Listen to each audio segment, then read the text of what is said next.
you've got all the red fruits there, but you're getting a lot of creamy mouthfeel, which you tend to put across with Provence.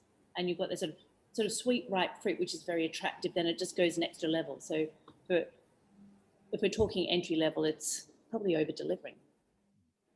I think for rosés from the southern region, for me, I mean, goodness knows how many Provence rosés we've all tasted. But I remember doing a tender and just tasting everything that there was around. And one of the things we struggled with was getting that consumer-driven, really delicate kind of nose. It's very, very fruity, but it's not overly sweet. It holds a tiny little minerality. Maybe you could do a little bit more, but in terms of consumers, they really, really enjoy it.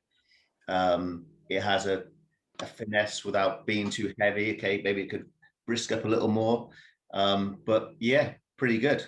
And I was listening to the first conversation from Matt earlier about where these wines were placed, and I keep hearing the word Rhone, Rhone, Rhone. I keep knocking on my head, going, really? You know, are they missing the trick? Is a misplaced loyalty here? They should be running south towards Provence, because for me, it's, you know, these are styled in that manner, in that way. And if ever there's an area on fire at the moment, you know, that's where you'd be throwing your weight into it. For me, that's a right. example of Provençal winemaking. Well, we are very, very close to Coteaux d'Aix-en-Provence.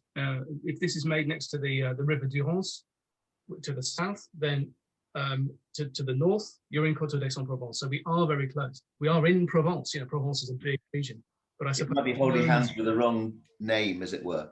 Well, I think when it comes to the rosés, can't disagree with that. I mean, if you were to be given this blind and told this is a Coteaux d'Aix-en-Provence rosé, you'd say, yeah, sure. But I think once we get to the reds and the whites, then we might see a little bit more kind of a hand up to the Rhone as opposed to a hand down to Provence. But I know exactly what you mean.